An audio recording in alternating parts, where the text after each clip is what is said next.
su ƙarya yau wani ƙarya ita ce cinsa ita ce shansa, musamman mutanen da suke halaka da 'yan siyasa. Shi ƙarya wannan ita ce sana'arsa, ba a yi ba su ce a yi, bai yi wa mutane titi ba su fito media su faɗa su ce an yi komai da komai, an yi har an gama. Ba ƙarya ba ce, kuma hanyar cin abincinsu ne. Kuma ba a ɗaukan wannan a matsayin an wa Allah laifi. Wai duk yan demokuraɗiyya yau abinda suke ɗauka shine an ce wai shika-shikan harkar siyasa shine ka zama munafiki. Wasu sun yarda da wannan fa, sun yarda da wannan formula din. Sannan ka zama ciyan amana, ka zama makaryaci. In ba za ka yi wannan ba, ka zama bai saba alƙawari. In ba za ka yi wannan ba, ba za ka ci abinci a siyasa ba. Wannan shine ɗabi'ar fa. A fito duniya a yi bayani da zai gamsar da shugaban ƙasa ko gwamna. Bai a nuna mishi cewa ka gama komai, amma ya gama? Bai gama ba, ba abin da ya yi mutane. Wannan sharrin makaryata kenan. Yasa duk wahalar da kaga ana sha makaryata ke kama na su. Duk wanda suke gewaye shugabannin da suke kan mulki makaryata ne, suna yi ne don su karewa kashin miyarsu. Ba za su gaya musu gaskiya ba. In malamai ne in suka je ba za su gaya musu gaskiya, saboda tsoron ya faɗa masa gaskiya ya rasa wa abin da za a bashi. To shine ya halice ka kafin ya hau mulki, Allah baya baka. To me yasa kake tunani yanzu ka gaya mashi gaskiya Allah ba zai baka ba? Suna nan a gindin gwamnoni, suna nan a gaban shugabannin ƙasa, suna nan ko ta ko ina, cin su shan su shine ƙarya. Siyowa na ƙarya, su masa ƙazafi, su ce kaza su ce kaza, aikin su kenan ko da yaushe. Tabi'ar su kenan. Yanzu ka duba wani da a kwanakin baya lokacin da Sheikh Malam Aminu Daurawa aka samu wani dinga masa ƙarya malam saboda kawai bambancin siyasa. Shi saboda shi yana tare da gwamna. Shi ne mai ba gwamna shawara a harkar addini. Wai fa ka ji ba wani a karbi wani cin mutunci malam. Shi ne mai ba gwamna shawara wai a harkar addini. Duk koyan da suka karo gaba ɗaya masu sanin addini a karo sai shi aka dauko. Ka san shi siyasa sharri ne malam. Yace wai hatta karatu tambayoyin da Malam Aminu Daurawa yake amsawa wallahi ba turuwa ake, Malam Aminu Daurawa yake tsara kayan shi da kanshi. Kawai dan ka baci sunansa. A wani karatu sai da na mai kaca-kaca, ai na dauka ba zai gane ni ba. Mun hada a wani masallaci gashi ga Ganduje. Yana gani na sai ce a malam ne ashe, nace kwarai ne. Ashe sakon mu na zuwa. Gashi ga Ganduje. Sun fito masallaci za su wuce, sai muka haɗu da su, sai muka gaisa da shi. So kaga irin waɗannan ɗabi'u in ba tuba suka yi ba, wannan zai zama sanadiyya ne na fishi gare su har ila yawmil qiyama. Ka duba kuma social media a yau. Aka so mai yawa na abin da ke yaduwa a social media galibi kare da yi ne ake yadawa. Ka duba sharrin da aka yi ta wa malamai. Haka aka dinga yawo da wani receipt. Sheikh Sani ya jingir an tura mishi miliyan 16. Ka duba wani hauka, wasu aka sa Tinubu ne ya tura shi. Kabiru Gombe ma da aka tashi jawabi sai aka ce ta OP aka tura mishi. Wato Tinubu na amfani da OP.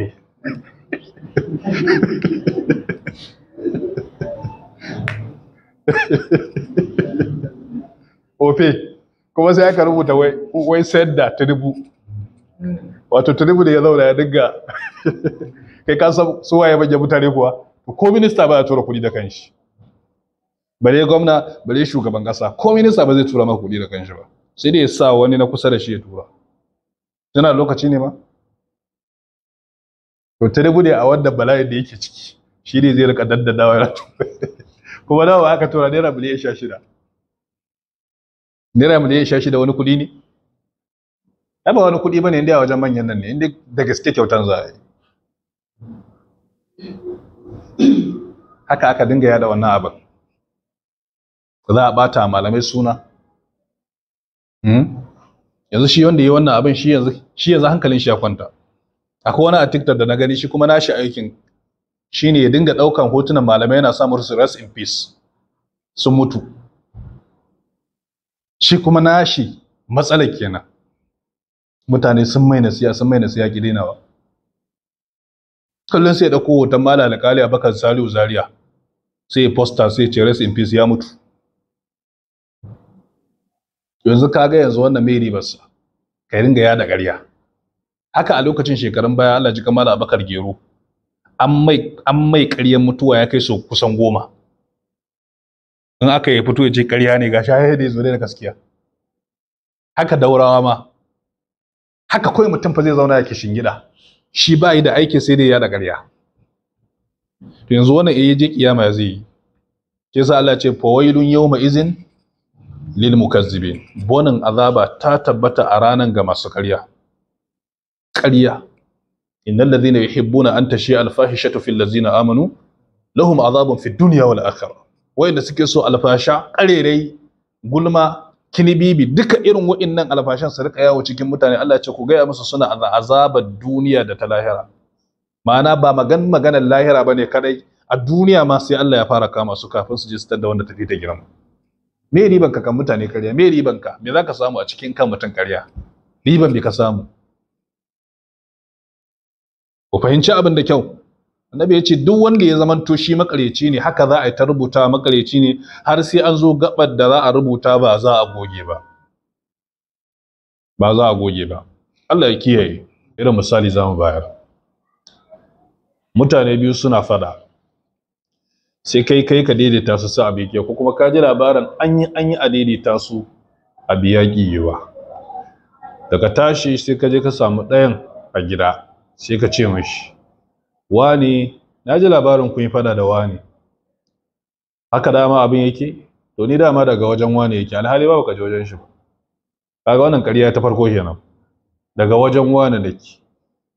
Na ji labarin fada da kuka ya gaggaya ma, amma shi kanshi daga baya yayi da na sanin abin da yayi. Ya ce ko da ya dauki zafi ba haka ya kamata ya abin ba.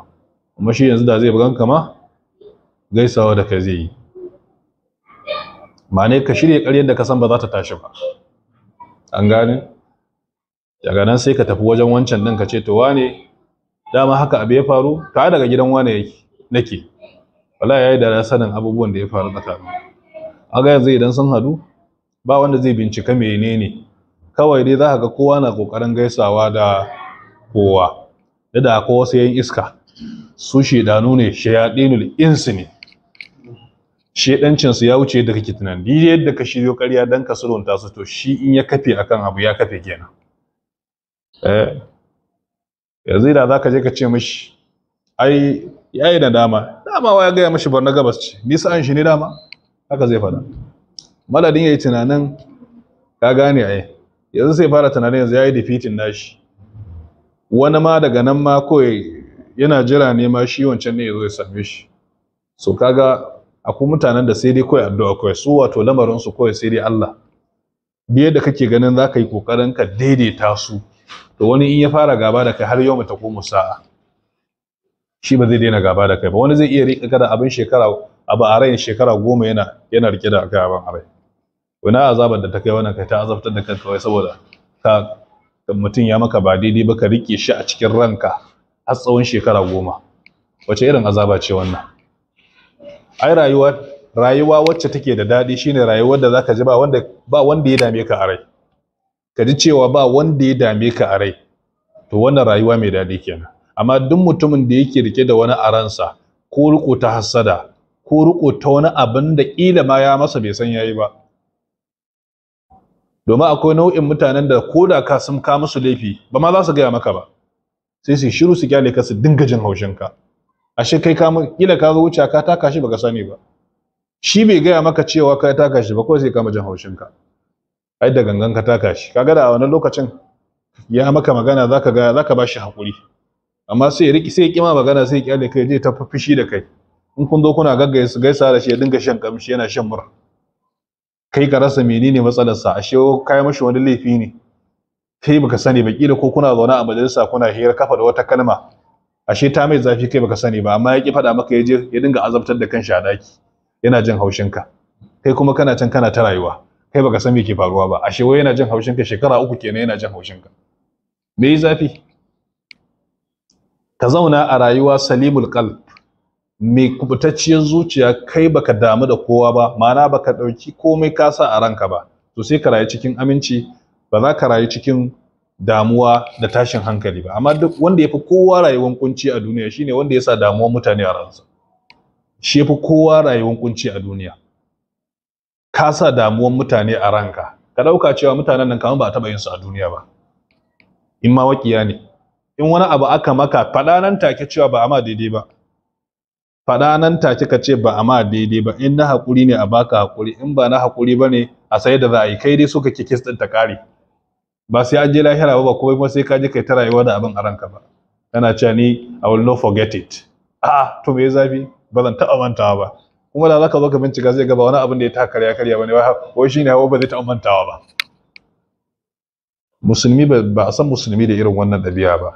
Duk musulmi yana rayuwa ne, musulmi na ƙwarai baya rayuwa da riƙon mutane a ransa. Kar ka sa kowa a ranka, kai rayuwa kamar yadda kowa ke rayuwa. Ka saki jikinka, to sai ka samu izza da kwanciyar hankalin da ba ko mai arziki ba zai samu wannan kwanciyar hankalin ba. Wannan mun ji ƙarya ta farko da ya halatta kenan wajen sulhu ko? To kuma sai wanne? Ƙarya dai uku ne ya halatta. Mun ji ɗaya sulhu. Sai ƙarya ta biyu shine ƙaryar da yake tsakanin mata da miji. Ba ina nufin kai ta zabgawa matanka ƙarya ba. Kai kullun kenan ba a gane gaskiyan cikinka, ba irin wannan ake nufi ba. Ka dawo gida ta ce akwai kuɗin cefane ka ce babu. Kuma alhali a kai ka ce wai ƙarya ya halatta tsakanin mata da ba irin wannan ake nufi ba. A ƙaryar da za ta ƙara danƙon soyayya ita ake magana. Ko ba haka ba? Ka je ka siyo wani zobe na naira 5,000. Sai ka zo ki ce amarya ga zobe na siyo miki. Wannan zobe da ke ganin shi billahi zai kika ji kuɗin shi. Wallahi sai ki rike baki. Haba nawa wannan zoben? 30,000 kenan. Sai kaga ta ɗauke wuta ta fara tsalle. Kai mijina ya sai min zoben 30,000. Da amma ka kiyaye irin wannan ƙaryan wannan zamanin. Suna lallekawa media. Suna duba farashin abubuwa. Ya saka saba irin matar da bari ake irin wannan. Matar yanzu kam sai dai addu'a. Sun ba fi ka irin su yafi daka budewa. Sun fi ka bincike, sun fi ka gano abubuwa. Haka in ka zo wata ƙarya sai ta kalle ka ta yi murmushi. Ta san ƙarya ka zuba, ta san kuɗin abu. Ko ba haka ba? Ko kuma ta yi girki. Ka ce billahi lanzu ni duk duniyar nan ban ga wanda ta fi ki iya girki ba. Ai ka san ƙarya kake yi. Kai ma ka san ƙarya kake, akwai wanda suka fi ta iya girki. Amma ka ce duk duniya haka na rantsuwa ka ce duk duniya ba wanda ya kai ta iya girki. Wanda ƙarya ne zalla amma kuma ka yi ta da dakkawa ka ƙarfafa ta. Ka kalle ta ka ce duk duniya ba wanda ya kai ki kyau. Amma amsar dai a wajenka. A wajenka dai duk duniya ba wanda ya kai ta kyau. Duk duniya ba wanda ya kai ki iya kwalliya. Kai kwalliya ka bar dawi su ka san ba ta suna son wanda. Sai a dade ana goga sai ka ji soyayya ta karfafa ta yi na so. Amma banda tsakanin budurwa fa da saurayi, wannan tsakanin budurwa da saurayi da kuke wannan Allah zai kama ku. Ka je kai ta budurwa ka ƙarya ka ce ai ƙarya ta halatta. Ai ba matarka bace. Samari masu zuwa wajen ƴan mata hira a dinga zuwa ana zazzabga ƙarya. Da wahala kaga saurayi ya je neman yarinya bai zabga ƙarya ba. Da wahala. In shi bai mata ƙarya ba ita za ta mishi wa ƙarya. Rayuwar ƙarya aka sa a gaba kawai. Ai ta abubuwa, ai ta wani abu haka. Amma tsakanin mata da miji wannan babu laifi. Ko wani turare da ka siyo ka gaya mata wani adadi na kuɗin da ba haka yake ba. Amma kai ka san bai kai hakan ba, amma kana yin haka ne don ka ƙara jawo hankalinta zuwa gare ka, don ta ƙara son ka, don ta ƙara ƙaunanka, don ta ƙara rike ka da kyau a matsayin miji. To ka gani? Amma yanzu sai ga sai a hankali. Duk wani abubuwa yanzu ya kawo tsakanin ma'aurata.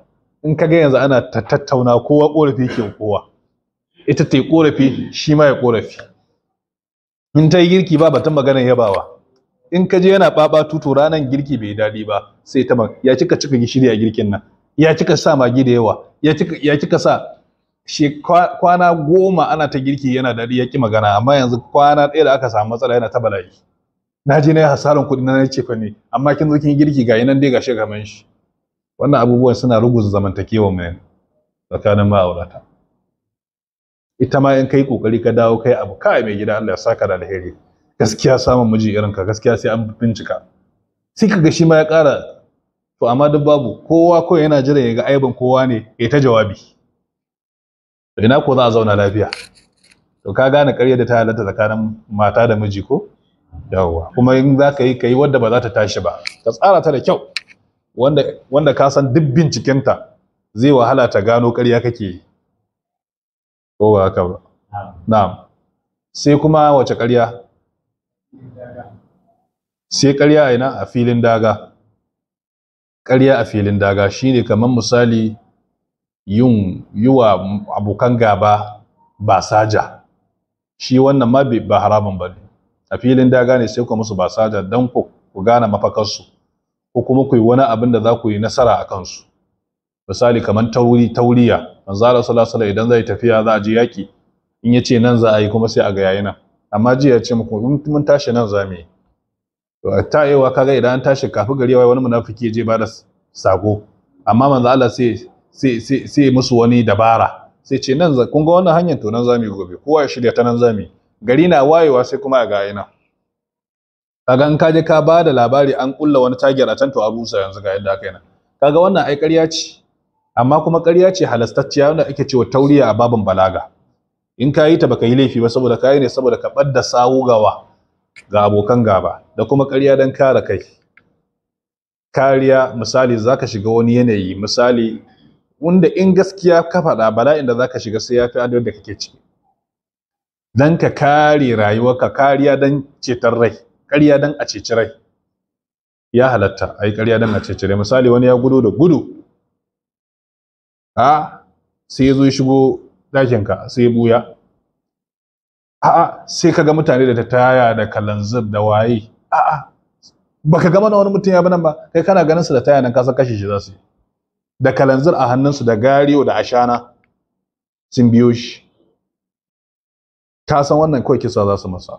Sai ka ce kai me kai ne haka aka biyo ka? Sai ce wallahi waya kawai na sata. Waya kawai shine kuma za a kashe ka. Kaga bai cancanci kisa ba. In ba da irin masu kisan ba. To shi nan wajen kai ƙarya kace baya nan baka yi laifi ba. Kai ƙarya ne kace baya nan, amma idan yan sanda ne suka biyo shi ka nuna shi. Wannan ka san bai laifi ne tunda yan sanda ne. Wannan yan sanda ne ka nuna shi. Ka gan ka boye bai laifi kana da laifi kai ba. Haka idan yan sanda sun zo ka ce to gashi nan. Ku kama shi ku tafi da shi. Amma in kaga mutane ne ko agoros ne a gari to kai ka san wannan za a yi hukuncin da ya wuce hankali. Amma idan yan sanda ne za su yi muku hukuncin daidai da laifinsa.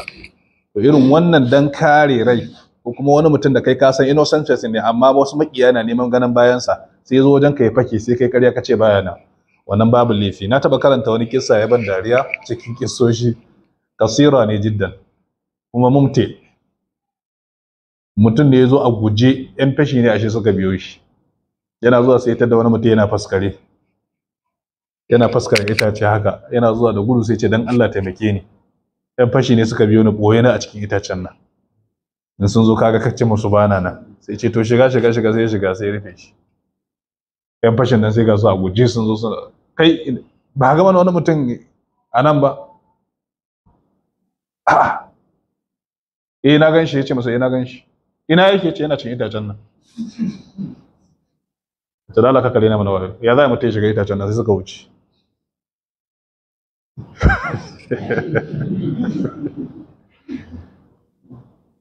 Can kawai ga yake bayan sauce sai mutum ya mutu ya ce kai abu Allah baka da mutunci. Ya za a ce ka kare ni in shiga cikin itace ko bayan na shiga ko su suna tambaya kana cewa ina cikin itacen da. To da sun shiga yanzu fa da sun gano da yadda kashi da ya bushe sai ce to ai baka sani ba gaske da na faɗa ne kuma ta taimake ka. Inda na ce musu babu to sai sun bincika ko ina.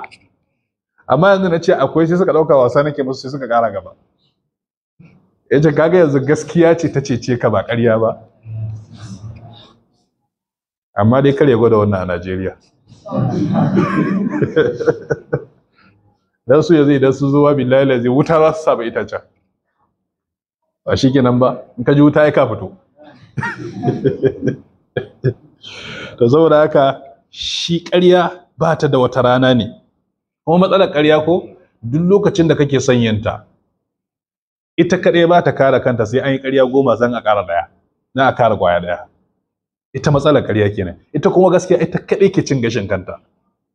Sai yasa baka ji ana cewa gaskiyan mutum ya ƙare. Sai da ce ƙaryan ramin ƙarya ƙurarre ne. Ashe an gina ta da tsayi da zurfi. da haka yanzu idan mutum zai yi ƙarya ɗaya to sai ya gayyato ƙarya 10 don ya kara ƙwaya ɗayan nan, ba haka bane? In mutum ya wani abin da ba daidai wanda bai da gaskiya ko to sai ya gayyato ƙarya da yi, ya ce in ya ɗauko wancan ƙaryan sai hada da wannan ƙaryan sai hada da wannan ƙaryan sai ya ba ma ƙarya ɗaya ƙwaya ɗaya kariya. Haka abin yake. Shi yasa idan ka je ka duba kissar Ka'ab bin Malik, kissa wanda ya fi ba da tausayi cikin kissan sahabbai. Wato in ka karanta kissa na za ka ga abin mamaki da abin ban al'ajabi. Yadda yake ba da labari, kissan na da tsayi ne. Da Allah ya tsine wa wasu mutane guda 3. Amma shi abin da ya taimake shi gaskiyan shi ta cece shi. Laifi ka ƙi zuwa wajen yaƙi a musulunci laifi ne. Kuma yana daga cikin kaba'iruz zunub, mafi manyan laifuka. To Ka'ab kuma an shirya za a je yaƙi. Wallahi baya da uzurin komai, kawai sai ya ce shi ya rasa ma me dalilin da ya hana shi zuwa yaƙin nan. Ya ce har ya ma shirya fa zai bi su annabi, kawai sai wata zuciya ta ce zauna kawai a gida. Allah ya zauna a gida har aka je aka yaki aka dawo. A wajen yakin annabi ya ce ina Ka'ab, aka ce yana gida. Me ya same shi? To ba wani uzuri, bai ba da uzuri ba. Annabi ya ce to Allah ya kyauta. Da aka dawo ya ce ina dawowa fa, annabi na dawowa na je na samu manzo Allah. Kafin in je in same shi sai na rasa wani irin ƙarya zan shirya masa. Ya ce kuma akwai ƙaryan da na san in na shirya annabi ba zai gano ba sai in wahayi aka masa. Ya ce mutane da ba su je yakin ba suka dinga zuwa suna wa annabi ƙarya suna cewa kaza ne. Har ma suka zo suka same ni suke ce min ka abu karka yadda ka je ka faɗa gaskiya kai ƙarya kai ma. Dan in ka faɗa gaskiya matsala ne. Fushi annabi zai yi da kai.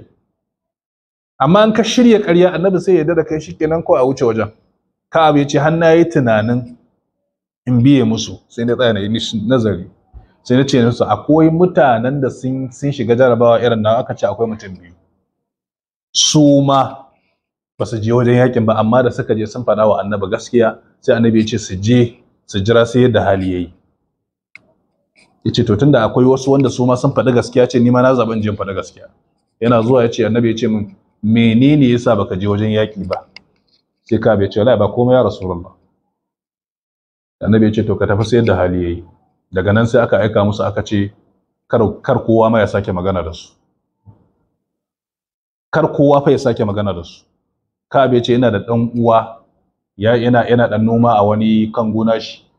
Ya ce nakan je har an mai sallama sai ya ki amsawa saboda annabi ya ce kar kowa ya sake musu magana sai abin da Allah ya yi. Suna zaune ko za a samu sauki aka ce iyalansa ma kowa da tafi gida ta yaji. Ko iyalansa an ce kasa sake tanka su. Matansa. Ka bai ce wadaqat alaihim al-ardu bima rahubat, sai da suka ji ƙasa ta musu kunci. A haka sai da aka kwana 50 ba wanda yake musu magana a gari.